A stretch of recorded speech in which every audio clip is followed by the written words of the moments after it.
Is he or she the one? 28 ways couples know if the one they're with is the forever kind. As you both progress through the relationship together, here's what you might be looking for to tell if the one you're with is the forever kind of person to go the distance with. Come on, check it out.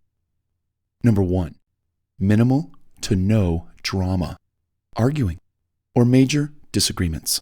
Sure, some disagreements are bound to come up, but you're both dedicated to each other to sit down, talk things out, listen extremely well, and both of you shoot for a resolution that you both can agree to. Then you move on, back to having fun and enjoying each other, being together. Number 2, you're both able to grow as individuals as you simultaneously grow together as a couple. Number 3, you see eye to eye with how you'd like the relationship to grow into the future.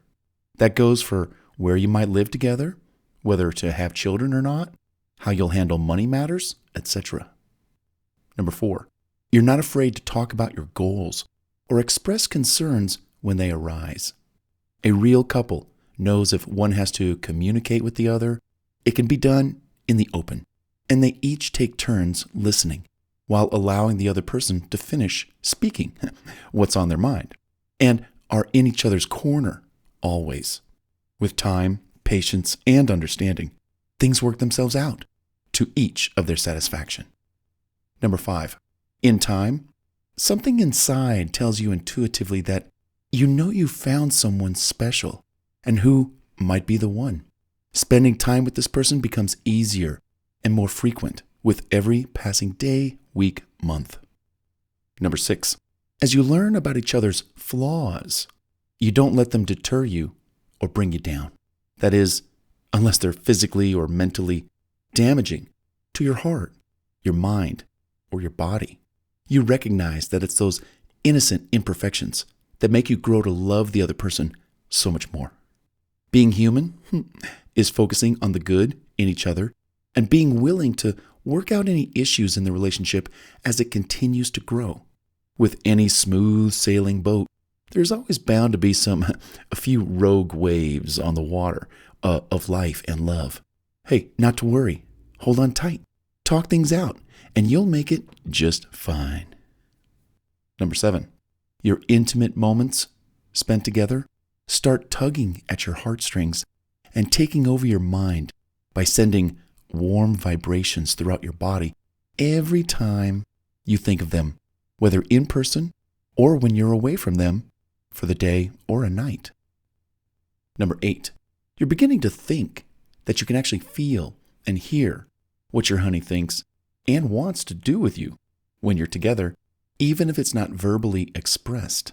You're both able to step inside his or her mind to understand how they're feeling, whether it's joy, sadness, happiness, stress, or concern. Number 9, you feel secure knowing that he or she is looking out for you, thinks of you often, and can't wait to see you again. Which means when you ask for alone time, you both know that having your own space or time out with friends can be good for the relationship. It's like a break. Trust is paramount and a priority. Number 10, you respect each other's differences and opinions, although you strive to become one with them as time grows on. Couples can be all over the board in their thoughts and ideas, but no two people ever make a perfect couple per se. Maybe a few out there do. Sure. Where are they? You're looking for more of what makes you the same and appreciate what makes you different and honor those differences. Number 11, neither of you ever uses a threatening word, tone, or disrespects your new love with your words or your actions. This behavior of, using threats of any kind, unacceptable. And your goal is never to hurt, harm, or demean anyone, or allow it to happen to you. The law, of relationships. Everyone's happy, respected, supported, lifted up, and cherished. Or you know where the door is, and so does the other person. Number 12, each of you takes responsibility for your actions and sincerely offers apologies when needed. Hey, honey, I'm sorry. I didn't mean to, works magic when spoken with kindness and sincerity. Oh, I'm so sorry, honey. Number 13, you both know and love that you complete each other because you each strive to give the other person what is needed in the relationship, and vice versa. One person may be the extrovert while the other is the introvert. One may be social while the other is not so social. Soulmates are often attracted to their opposites, but also complement each other and help one another in ways where self-help doesn't always work, especially, when you're single or alone. Hooray for coupling up. You can be each other's therapist. Number 14, you, as an individual, are in charge of defending your own heart and your body, so follow your intuition carefully to be sure you are trusting your instincts or heartfelt feelings that might come to you throughout the relationship. They are to be your sight for much of the time, if not most of the time. Hey, check in with yourself, ask yourself, hey, how am I feeling about this relationship? Is it going well? Is it going forward? Are we struggling? Are we not getting along? Anything that can be improved, worked on, or abandoned to improve the odds for happiness and contentment, I got to act on it.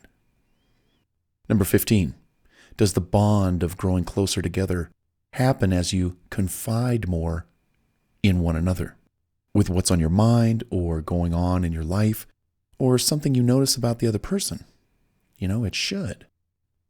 Number 16, neither of you are pushing too hard in any one area of the relationship, which allows it to grow naturally and takes its own course without pressure. Number 17, physically, you're getting closer. Sparks are flying when you're making those intimate bonds of love and making love. Yeah. Number 18, with time, you soon start thinking about building a future and growing old together a lot.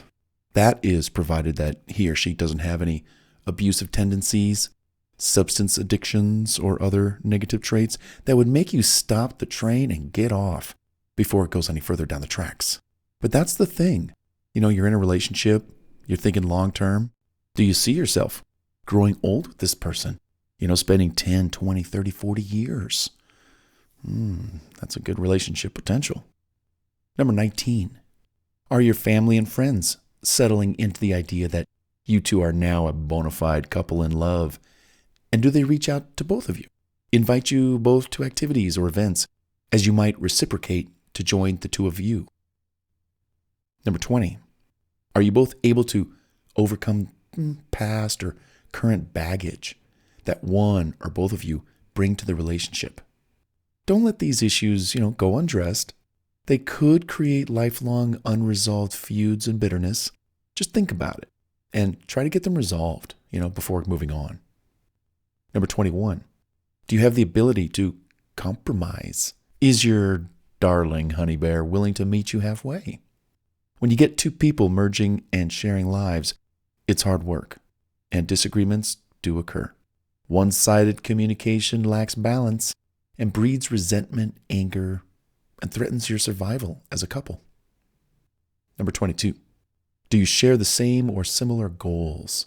As your relationship grows, so might your goals, individually and as a couple. Do your personal goals conflict with the other person's desire or wish to be in a relationship with you? Couples who have mutual goals or respect each other's goals and support each other are better able to remain together than those whose ambitions kind of wander off in opposite directions. Number 23, do you conjure up any negative emotions in the other person, or do they trigger any in you? This could come from the things they say or do that upset you. Are you guilty of this yourself? Be honest. If either of you generates negative emotions, you'd better own up to it quickly and do something about it now. It will only build up over time until one day one of you decides to end things. You don't want that, right? Number 24, Do you know the difference between need and want? Needing to be with someone can fall into neediness and dependency that can be detrimental to any healthy relationship. Wanting to be with someone and loving them because you want to is much more rewarding than leaning on them for everything. You may need someone because you think this other person complements you and completes you. That's all right. But know that there's a fine line between needing someone to the point of suffocation. No. We don't want that. Number 25. Do you see potential for improvement in your relationship? Do you discuss how you are both doing periodically? No doubt, you're coming together for the first time and you still don't know much about each other. I recommend regular talks and discussions about all the topics of life and living it together. Where do you want to live? How many kids do you want? If you want some or want more, what would happen if XYZ happened? How would you respond? Propose different scenarios, role play, good and bad that you both can contribute to. When events occur that require both of your experiences, you'll be better able to work together to respond or react to it. Talk about being prepared to keep the ship of love and companionship sailing smoothly. Dialogue and open communication, that's where it's at, every time. Number 26. As you grow, do you expect too much from each other? When is enough enough? Two souls in harmony will have much to learn from each other, whether lessons are about love, work, finances, life, forgiveness, health, and more. Number 27. We think we are supposed to have unconditional love for our soulmate and mistake this for having an unconditional relationship. Well, guess what? On the contrary, relationships have conditions. Sometimes it's difficult to know when something's going wrong, and that's enough. The desire to stay together has to include the ability to take responsibility for your role in the relationship, plus the goal to change destructive patterns when you see them, especially if you are the source of them or the other person. And lastly, number 28. Are you both generous with your hearts, your time, and your energy? True generosity in a relationship has nothing to do with extravagance, money spent, or giving with the expectation of receiving something in return. No. When looking at your lover's generosity, is it sincere? How do you respond to these gifts? The primary motivation should be the sheer joy and comfort that generosity instills in the receiver. Give to give and not to receive equally in return. In giving, you should be receiving his or her love right back at you, assurance, and a continued desire to be and become one together.